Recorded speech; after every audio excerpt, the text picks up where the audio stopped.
long known that vaccines are effective for controlling the spread of childhood diseases like the measles, mumps, and chickenpox. But more and more, we're learning about the importance of immunizations in our senior community. Here to tell us about two very important vaccines, please welcome HEB pharmacist Gina Eubank. Hello. Good morning. All right. So we know certainly flu. The people know Yes. about that one. But the other one is shingles. What are shingles, and why is it much more important for our senior community? Okay.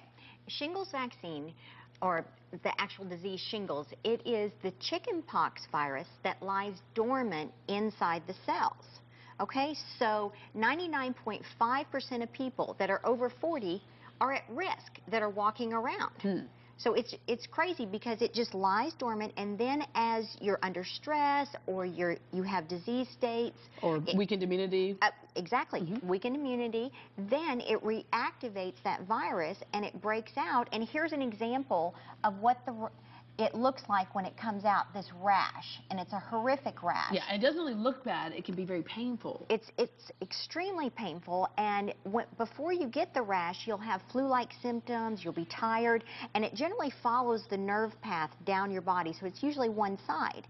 And the problem is that the rash lasts like about 30 days, but a lot of people have residual pain that can last for a year or longer. I mean, it's awful. And you can also get shingles in your eye, Ooh. on your brain, and, you know, if you go look at pictures, I mean, it's horrific when you see these people. I mean, it's disfiguring. It can cause scarring. And the point you want to make is this is avoidable. Yes, it's preventable, you know, and 1 in 3 people will get shingles. Okay, so who gets the vaccine? Who should get the vaccine? People over 50 should get the vaccine.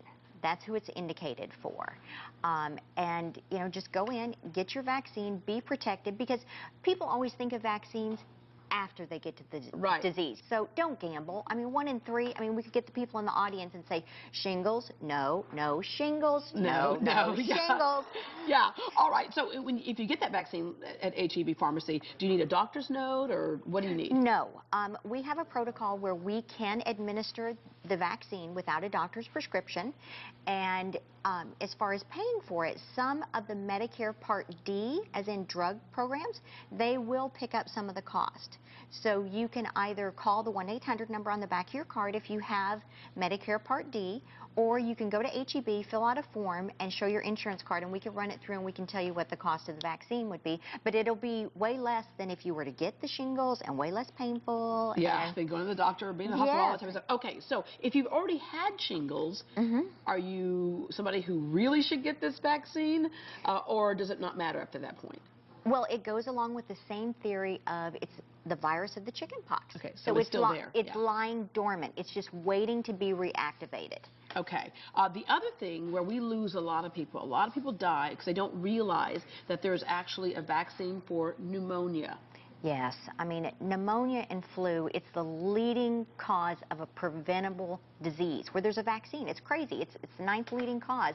And people that need pneumonia, if they're over 2... Or need the pneumonia vaccine. Excuse me. Need the pneumonia vaccine is if they're over the age of 2 and they have chronic illnesses.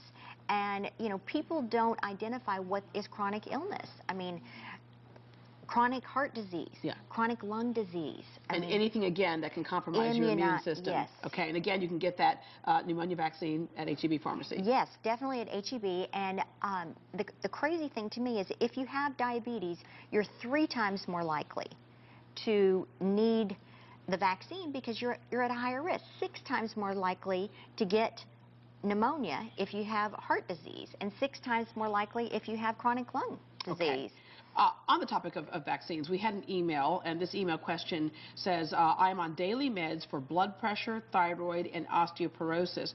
Will immunizations interfere with my medications? Because one thing I know that you all deal with is sometimes people have certain myths surrounding or misconceptions surrounding vaccines and might get some things confused. And, you know, that's something you should discuss with your doctor and your pharmacist, but basic medications like that, you don't have to be concerned about.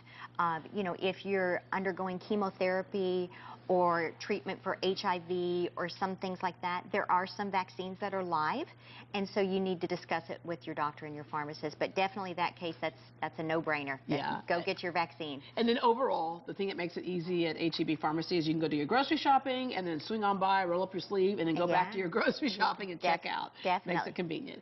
All right, Gina, thank you very much. Thank you. All right, and if you would like to save money on your prescriptions, be sure to check out the HEB Platinum Rewards program for savings on everything from prescription drugs to pet medications to immunizations. In fact, with the rewards card, you can get 90-day supplies of selected generic prescription drugs for just $9.99. You can find out more at heb.com/pharmacy or visit the pharmacy at your local HEB. Coming up, spider veins and varicose veins are not just cosmetic issues. The problems can run skin deep. How to fix them next.